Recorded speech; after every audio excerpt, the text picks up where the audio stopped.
Hey everybody, good morning. Dawn McGee, your nutrition evangelist here. I put the fun back into being healthy. I work with women who have decided it is time to make their health a priority so that they can do all the things that bring joy into their lives. And they just need a little help to get started and help them through the process. This month, I've decided to talk about what is healthy. There are so many different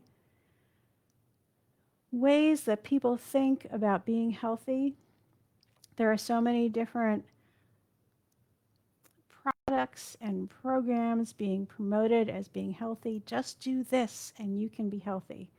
You've probably heard me say before that there is no easy button. There is no silver bullet. There is no magic pill.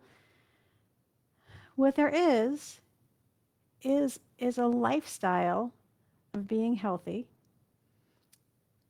There's consistency. There's persistency. And little bits and pieces, little steps that take you along the path of your healthy journey. Now, healthy is what you decide it is for you.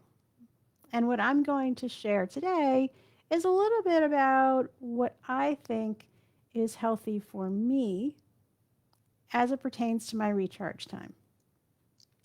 I talk a lot about food, I talk a lot about movement.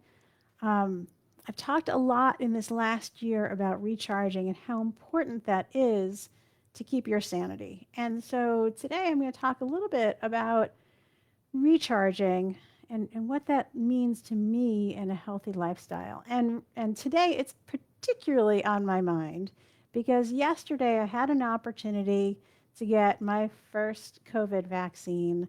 There was a pop-up in Boston. I got a message from a friend and she said, "Hey, this is happening today." So I jumped right on and I was really happy that I was able to get a spot. And so on Cinco de Mayo, I'm getting my second shot. And 2 weeks after that, according to what I read, I will have peak immunity. So, what does this have to do with recharging? Well, first of all, it definitely sort of lifts my spirit to think that there is a light at the end of the tunnel for me.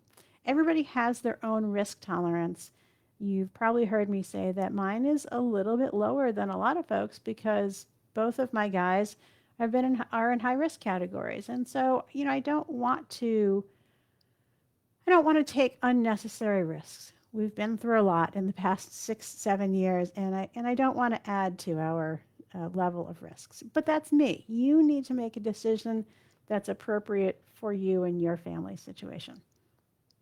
However, I've got a good friend, and we said that as soon as we feel comfortable doing so, we're going to go take a mom's weekend away.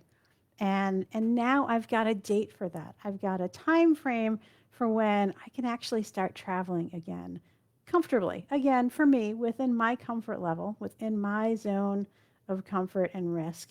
And that just lights me up. I miss traveling. I miss going to new places, seeing new things, trying new foods, trying new restaurants. Um, and so for me, this is a really key component of how I need to recharge now and through this season. The the whole experience of planning a trip, picking a place, finding a cool place to stay, deciding what we're going to go see and do, even though it's just for a couple of days, really has a big impact on how I feel and how I'm going to be able to keep my spirit up over the next few weeks while I'm waiting for this to happen. And so I know that, I've been reading all these stories about how the longer the pandemic goes on, the more our top level threshold of joy kind of shrinks and shrinks and shrinks. And I feel it too. I mean, I feel the extra Zoom fatigue. I feel I don't want to get up and work out this morning. I don't want to get up. I don't want to do this. I don't want to do that, right? I feel all of that. And it's small and it's subtle. But like everything else, it adds up over time. And so, what I'm challenging you to do today is reverse that. Find something that you can incrementally do over time that adds up in a positive way. 1% improvement at a time will get you wherever you want to go without it feeling like it's a total life overhaul. So, what can you do to recharge your mind, body, and spirit?